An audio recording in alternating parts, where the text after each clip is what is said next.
तो स्टार्ट करते हैं हम लोग नेशनलिज्म इन इंडिया। पहला टॉपिक है हमारा first world war, Khilafat and non corporation movement. 1914 में फर्स्ट वर्ल्ड वॉर स्टार्ट हुआ। अब इससे हुआ क्या वो हम देखते हैं। पहला पॉइंट है कि huge increase in defence expenditure.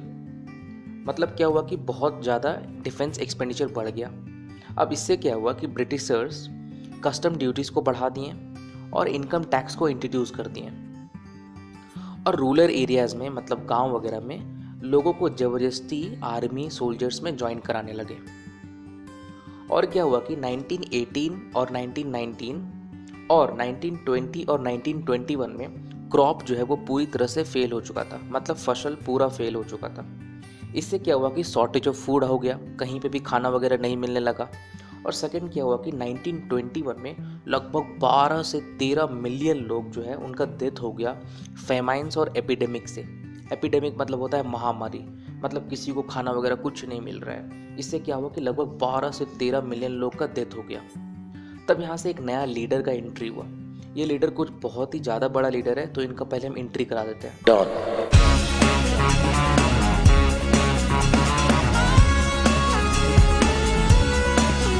तो जब गांधी जी आए तो क्या हुआ कि वो लाए आइडिया ऑफ सत्याग्रह। तो सत्याग्रह को अगर सिंपल भाषा में हम समझे तो सत्याग्रह मतलब होता है नॉन वायलेंस, मतलब हमें लाठी बंदूक ये सब का यूज़ नहीं करना है प्रोटेस्ट करने के टाइम। मतलब लोगों को प्यार से समझाना है, इज्जत से समझाना है। तो गांधी जी इंडिया आए जनवरी 1915 में। कहाँ से आए? साउथ अफ्रीका से आए। तो जब यहाँ पे आए वो, तो उन्होंने 3 सत्याग्रह मूवमेंट स्टार्ट किया, 3 सत्याग्रह मूवमेंट ऑर्गेनाइज किया। तो हम सबसे पहले डेट देख लेते हैं, कितना आसान है वो मैं दिखाता हूँ, उसके बाद हम आगे बढ़ेंगे। सबसे पहले हमने क्या देखा कि 1915 में गांधी जी इंडिया आए। 1916 में उन्होंने पहला सत्याग्रह मूवमेंट ऑर्गेनाइज किया, 1917 में दूसरा और 1918 में तीसरा। तो 1916 देखते हैं, पहला सत्याग्रह मूवमेंट ये कहाँ पे हुआ? चंपारण, बिहार में। यहाँ पे वो क्या करने गए थे? टू हेल्प द पीजेंट्स, जो किसान हैं उन लोगों को हेल्प करने गए थे against the oppressive plantation system. और फिर सेकंड हम देखते हैं 1917 में, खेदा डिस्ट्रिक्ट ऑफ गुजरात में हुआ था ये। और वहाँ पे क्या करने गए थे गांधी जी? तो वहाँ पे क्योंकि क्रॉप का फेलियर हो गया था, वहाँ पे भी जो है वो फसल जो है वो फेल हो गया था, तो पीजेंट्स जो है उनके वो पे नहीं कर पा रहे थे अपना रेवेन्यू को। तो वो चाहते थे कि उनका रेवेन्यू जो है वो इस साल के लिए रिलैक्स कर दिया जाए।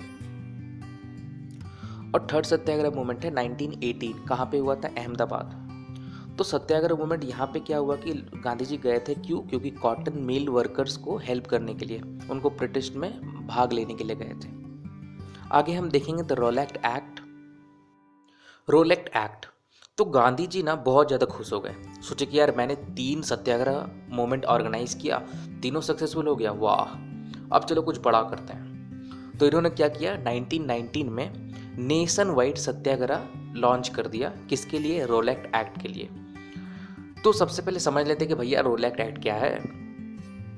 तो रोलैक्ट एक्ट में क्या होता है कि ये ना ब्रिटिश ऑफिसर्स को बहुत सारा पावर दे देता है, बहुत ज़्यादा पावर दे देता है ताकि वो कोई भी पॉलिटिकल एक्टिविस्ट को रिप्रेस कर सके, मतलब उसको दबा सके और उसको जेल में डाल सके बिना कोई वारंट का, 2 साल के लिए, बिना कोई वारंट का। तो नेशन वाइड सत्याग्रह में क्या हुआ कि अब इसमें क्या हुआ कि रैलीज ऑर्गेनाइज हुए, वर्कर्स जो है वो स्ट्राइक पे चले गए, रेलवेज वर्कशॉप पे, शॉप्स को जो है वो बंद कर दिया गया। और अप्रैल 10 में क्या हुआ कि पुलिस जो अमृतसर में थी उन्होंने क्या किया? फायर कर दिया पब्लिक में। अब इससे क्या हुआ कि जो लोग जो है वो बहुत ज़्यादा गुस्सा हो गए और वो लोग अटैक स्टार्ट कर दिए बैंक्स में, पोस्ट ऑफिस में, रेलवे स्टेशन वगैरह में। तो इसको देखते हुए अंग्रेजों ने क्या किया? मार्शल लॉ इम्पोज कर दिया। और इसका हेड कौन था? General Dyer. तो मार्शल लॉ क्या होता है भैया? मार्शल लॉ में क्या होता है ना कि आर्मी जो है वो पावर कंट्रोल करने लगती है, ना कि वहाँ के local police officers. Emergency situation में जब कुछ इमरजेंसी होता है तो पावर चला जाता है आर्मी के पास। तो अप्रैल 13 में क्या हुआ कि जालियांवाला बाग जो इंसिडेंट है वो हुआ वहाँ पे। तो जालियांवाला बाग जो है ना वहाँ पे वो, क्योंकि वो सिटी में नहीं था, वो सिटी से बहुत दूर था, तो लोगों को पता भी नहीं था कि मार्शल लॉ नाम का चीज़ कुछ इम्पोज भी हुआ है। तो वो लोग वहाँ पे गए थे अपना बैसाखी मेला देखने के लिए, और कुछ गए थे वहाँ प्रोटेस्ट को, गवर्नमेंट को प्रोटेस्ट करने के लिए। तो जनरल डायर इनका एंट्री हुआ। उन्होंने क्या किया कि दोनों गेट जो है जहाँ से निकलते हैं और जाते हैं, दोनों गेट को बंद कर दिया और ओपन फायर कर दिया। इससे क्या हुआ कि लगभग मतलब हंड्रेड्स में लोग जो है सो मारे गए वहाँ पे। तो जैसे जैसे ये न्यूज़ फैला कि यार इतना बड़ा मतलब हो गया कांड वहाँ पे जालियांवाला बाग, तो लोग जो है सो और गुस्सा हो गए और सब स्ट्राइक करने लगे, पुलिस को मारने धारने लगे, अटैक करने लगे गवर्नमेंट बिल्डिंग वगैरह पे। तो गवर्नमेंट जो है वो अब ह्यूमिलेट करने लगा और टेरराइज करने लगे पीपल को, लोगों को, अब डराने धमकाने लगे और किसी को भी उठा के पीट दे रहे थे और गांव वगैरह को बॉम्बिंग स्टार्ट कर दिए, मतलब बम बम से उड़ाने स्टार्ट कर दिए। तो इतना ज़्यादा जो प्रोटेस्ट स्टार्ट हो गया, इतना ज़्यादा जो ये सब देखते हुए गांधी जी ने ये मूवमेंट को कॉल्ड ऑफ कर दिया, बोला कि यार इसको बंद करो यार ये वाला। लेकिन ये जो रोलैक्ट सत्याग्रह था ना, ये सिर्फ लिमिटेड था टाउन्स और सिटीज़ तक ही।